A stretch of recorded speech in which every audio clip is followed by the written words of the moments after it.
Hello everyone. Today I want to talk about something that comes up often in relationships involving avoidant attachment, the subtle ways an avoidant person may test their partner. Before getting into the specific behaviors, it is important to understand why these tests happen in the first place. In many cases, the avoidant person is not consciously sitting there thinking, I am going to test this person now. A lot of these behaviors develop automatically from old emotional wounds and protective patterns. They may not even realize what they are doing. That does not necessarily make the behavior healthy or fair, because these patterns can create exactly what the avoidant fears most. Their attempts to protect themselves can make their partner feel rejected, frustrated, or unwanted, eventually pushing the relationship toward distance. This is often part of the avoidant person's way of deactivating when intimacy feels threatening. One reason these relationships can become so difficult is that the avoidant person may unconsciously create situations where their partner has to prove themselves repeatedly. They may be looking for evidence that the relationship is safe, but instead of asking directly for reassurance, they observe how their partner behaves under pressure. In their mind, they are trying to determine whether this person is truly someone they can trust, depend on, and eventually build a life with. Unfortunately, the standard they create can become extremely difficult to meet. It can almost feel like they have accepted you into their life, but then immediately place the relationship on some kind of permanent evaluation period. They are watching, analyzing, and waiting to see whether you will disappoint them. I am not saying this is a healthy strategy, because it can become deeply unfair when someone is constantly expected to prove that they are worthy of being loved. This is also why I do not want you to approach these behaviors as though you need to learn the secret formula for passing every test. That can create another unhealthy dynamic where you become obsessed with monitoring yourself and wondering whether every reaction will make the avoidant stay or leave. That is not what a healthy relationship should require. However, understanding these patterns can still be useful because awareness helps you stop interpreting every confusing behavior as a personal rejection. Avoidant individuals can test partners for different reasons, and some of those reasons come from fear, insecurity, or a deep expectation that closeness will eventually lead to pain. Compared with an anxious, preoccupied person who may test a partner primarily to obtain reassurance about whether they are loved, an avoidant person may be evaluating something slightly different. They may be asking themselves whether you are safe enough, independent enough, and emotionally manageable enough for them to remain invested. One of the clearest examples is when an avoidant person deliberately tells you no simply to observe your response. This can happen more consciously than some of the other behaviors, and many people with avoidant patterns actually recognize that they do it. They may want to know what happens when you do not get what you want. Will you become angry? Will you pressure them? Will you manipulate them? Will you try to control the situation? Or will you be disappointed while still respecting their boundary? This behavior appears frequently in the stories I hear from people in these relationships, particularly among avoidant men, although women with avoidant tendencies can absolutely do it too. The underlying concern is often something like, if I disagree with this person, will they expect me to give in every single time? They fear entering relationships where their needs disappear and everything revolves around the other person's expectations. Sometimes an avoidant person interprets your response to their refusal as evidence about your character. For example, someone might say, when she showed me that she was disappointed but still remained respectful and patient, that was when I realized she was different. From the outside, this can sound strange because deliberately creating disappointment just to observe someone's reaction is not exactly a healthy way to build trust.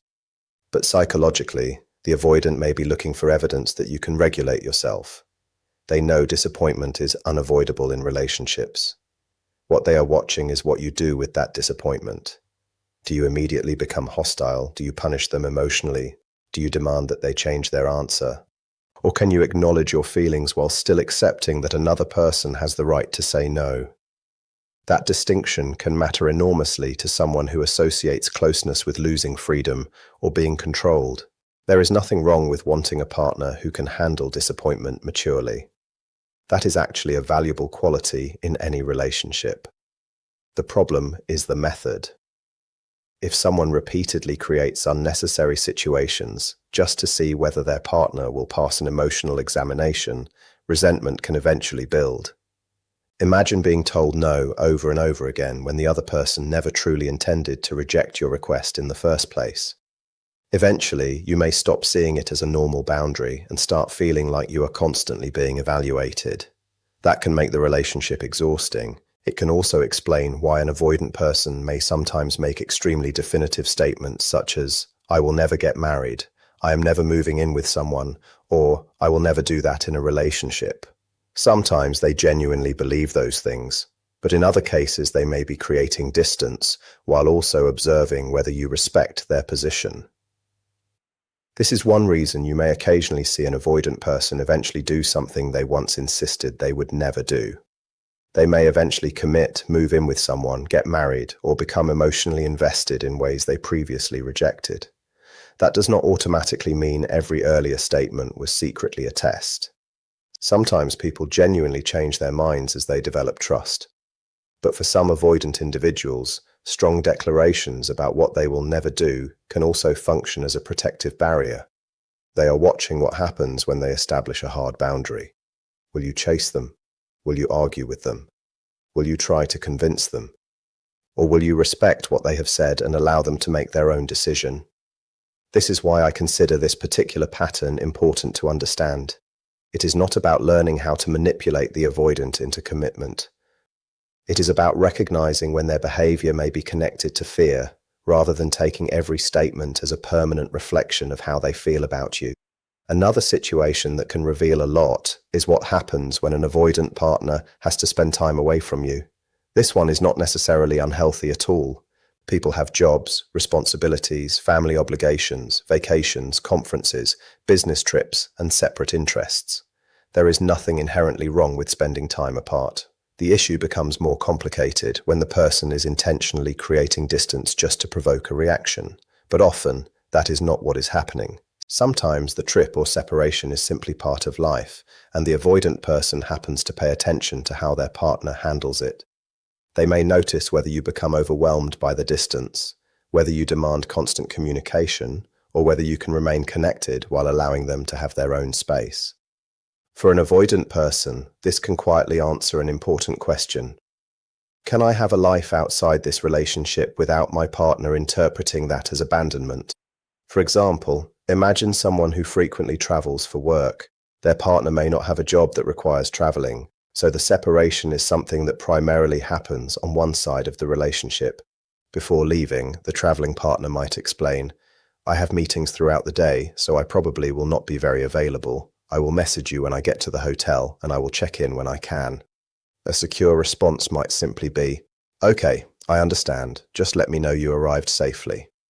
That kind of response can communicate trust without requiring constant contact. The avoidant partner may interpret it as evidence that their partner understands their circumstances and does not assume that reduced communication means reduced love. They may feel relieved because they are not being asked to prove their commitment every few hours. For someone who fears emotional demands, that sense of freedom can actually make closeness feel safer rather than more threatening. Now imagine the opposite reaction. The partner might respond with, "You are always gone. Who are you staying with? Why can't you call me after every meeting? Why are you ignoring me? I do not understand why you have to be away so much." The insecurity behind those questions may be completely understandable. If you feel anxious, that feeling is real, and you should not be ashamed of having it. But the way the concern is communicated can determine how the conversation develops. The avoidant partner may hear suspicion, control, or an expectation that they should somehow eliminate every uncomfortable feeling immediately. They may think, "My partner does not trust me, and they want me to change circumstances that are outside my control." If their meetings are back-to-back or their work days are exhausting, they may also feel pressured by the expectation that they should provide a detailed emotional conversation at exactly the moment when they have the least capacity for one. That does not mean you should hide your insecurity or pretend everything is fine. A healthier approach is to communicate the feeling without turning it into an accusation. Instead of confronting the person while they are overwhelmed with work, you might bring it up afterward and explain what happened internally for you. You could say something like, "I am glad the trip went well, and I am proud of what you are doing with your work. I noticed that I felt more insecure than I expected while you were away. I trust you, But because we were communicating less, some fears came up for me. I know you were busy, and I am not asking you to stop traveling. I just wanted to tell you honestly how I felt and ask for some reassurance. That communicates vulnerability without demanding that the other person immediately surrender their independence. It also gives the partner an opportunity to respond rather than forcing them into a defensive position. There is a major difference between expressing a need and attempting to control another person. When you place the focus on your internal experience, you give your partner more room to understand what is happening instead of immediately defending themselves against an accusation. Saying, "I felt insecure and I could use some reassurance," is very different from saying, "You clearly do not care about me because you are never available." The first statement opens a door to connection. The second can make an already avoidant person retreat further. This does not mean you are responsible for managing the avoidance emotions, and it does not mean you should tolerate disrespect. It simply means communication becomes more productive when you explain what you are experiencing instead of assigning motives you cannot actually know. If an avoidant person is observing how you respond to situations outside their control, emotional honesty combined with self-regulation may communicate much more than pretending you have no needs. Another behavior that can function like a test involves an avoidant person suddenly explaining their limitations in a very blunt or negative way. They may bring up something they need from the relationship before there is even an immediate problem, almost as though they are preparing you for the possibility that you will eventually reject them. The wording can sound surprisingly harsh. Imagine someone saying, "I am not sure I am the kind of woman you want. I know I can be distant, and I know I am not easy to deal with. If you cannot accept that, maybe this relationship will not work." On the surface, that sounds like someone pushing you away, and sometimes it is. But underneath it can also be an attempt to discover whether you will accept them without demanding that they completely transform themselves. They may be communicating a need for acceptance without actually having the emotional language to say, "I'm afraid you will reject me once you see the parts of me I do not like." This is where avoidant behavior can become confusing because the message often contains two opposing movements at once. One part of the person is saying, "Please accept me as I am." Another part is saying, "If you cannot accept me, leave before you get close enough to hurt me." They may genuinely believe they are too difficult, too detached, too independent, or somehow fundamentally flawed. So instead of waiting for you to discover those things and potentially reject them, they announce the flaws first. It becomes a preemptive defense. They are essentially saying, "Here is the warning. I am telling you now, so you cannot later say you were surprised." At the same time, they may quietly watch your reaction. Do you immediately criticize them? Do you try to change them? Do you reassure them? Do you become frightened and start chasing? Their reaction to your reaction can tell them what they need to know about whether closeness feels emotionally safe. The fear underneath this can be connected to a deeper concern about losing autonomy. Many avoidant individuals have a strong need to feel that they can remain themselves inside a relationship. They may worry that once they become emotionally attached, their partner will gradually expect more and more from them until there is no room left for their individuality. So when they say, "This is who I am and I cannot promise that I will change," they may be defending their independence before anyone has actually threatened it. They are trying to establish the rules of emotional engagement before vulnerability becomes too intense. In their mind, they may be thinking, "If you accept these parts of me now, maybe I can trust that you will not try to control me later." The problem is that communicating this through pessimism, withdrawal, or threats of ending the relationship can make the other person feel unwanted, even when the deeper motivation is actually fear of being rejected. And this is why I want to emphasize that understanding these behaviors does not mean excusing them. There is a difference between understanding where a behavior comes from and deciding that the behavior is acceptable. An avoidant person may have legitimate fears about rejection, control, or emotional dependence, but their partner also deserves a relationship where they are not constantly being examined, challenged, or placed in situations designed to prove their loyalty. Healthy relationships require both people to communicate directly instead of forcing each other to decode hidden messages. If someone needs space, they can say they need space. If they need reassurance, they can ask for reassurance. If they are afraid of being controlled, they can communicate that fear.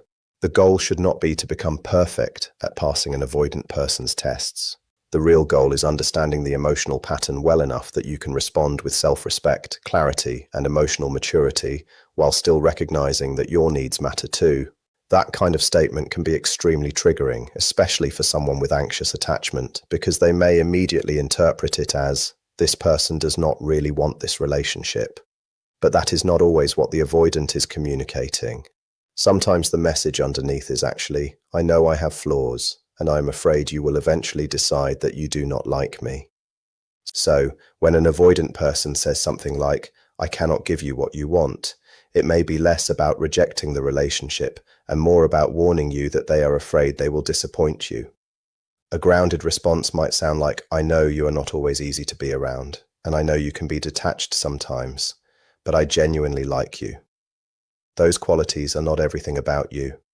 You have been there for me, you answer when I need you. We have shared great experiences, and I can see that you are trying. You could continue by reassuring them without making unrealistic promises or pretending their struggles do not exist.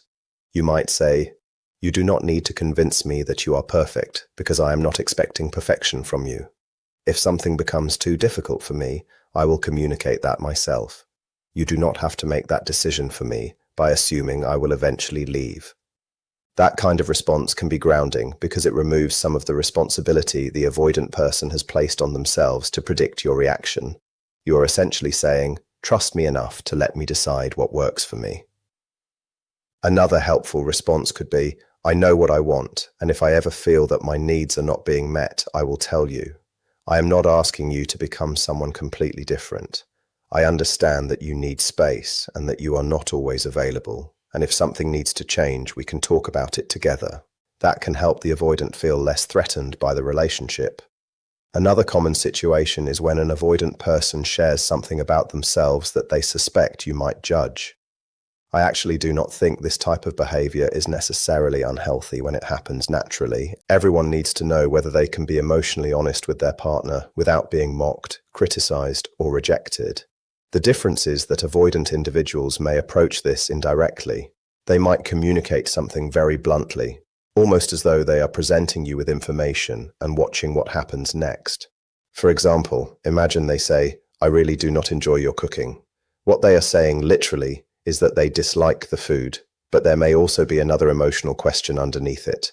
Can I tell you what I genuinely think without you becoming angry with me? They may want to know whether you will respect their preference or immediately try to override it. Will you keep putting more food on their plate and insisting they try again, or can you simply accept that they do not like it? This can become particularly difficult for someone with anxious attachment because direct rejection, even about something small like food, may feel much bigger emotionally than the avoidant intended. The anxious partner may hear, I do not like your cooking, and internally translate it into, I do not appreciate what you do for me, or even, I do not appreciate you. So instead of simply accepting the preference, they may immediately try to repair the emotional discomfort. They might say, no, try this one, or I promise you will like it, or encourage the person to take another serving. Their intention may be loving, but the avoidant can experience it as pressure. The avoidant may be thinking, I already told you what I wanted, so why are you trying to change my answer? This is where two attachment patterns can collide.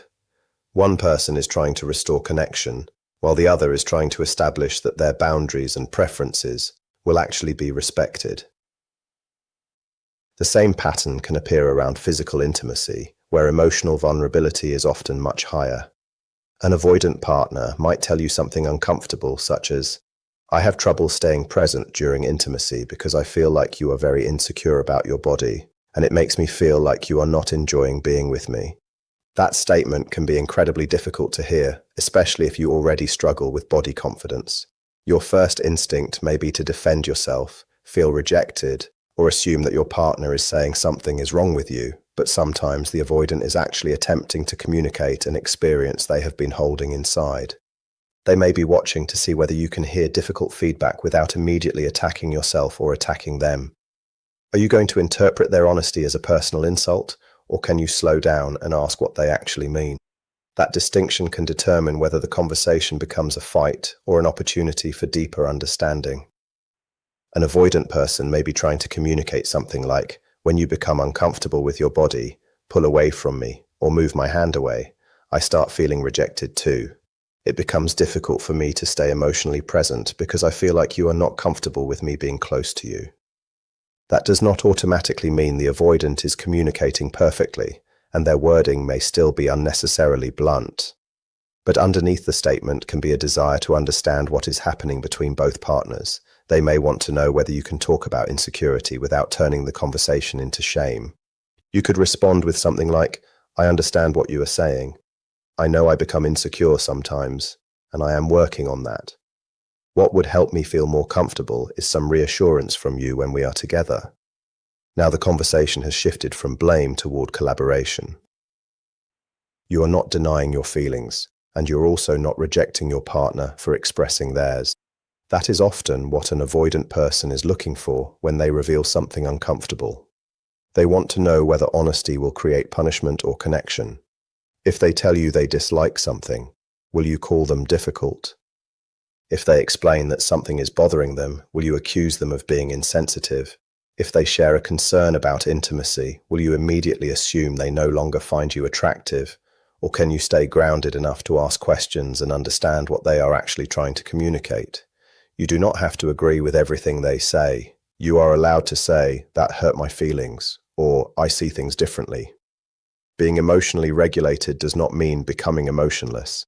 It means allowing yourself to experience the feeling without letting that feeling completely control the conversation. That is especially important when communicating with someone who already becomes overwhelmed by intense emotional reactions. Another behavior that sometimes appears is when the avoidant becomes unusually slow to respond to messages or seems deliberately unavailable. I want to be very clear that this is not a healthy strategy when someone intentionally creates uncertainty just to measure their partner's reaction.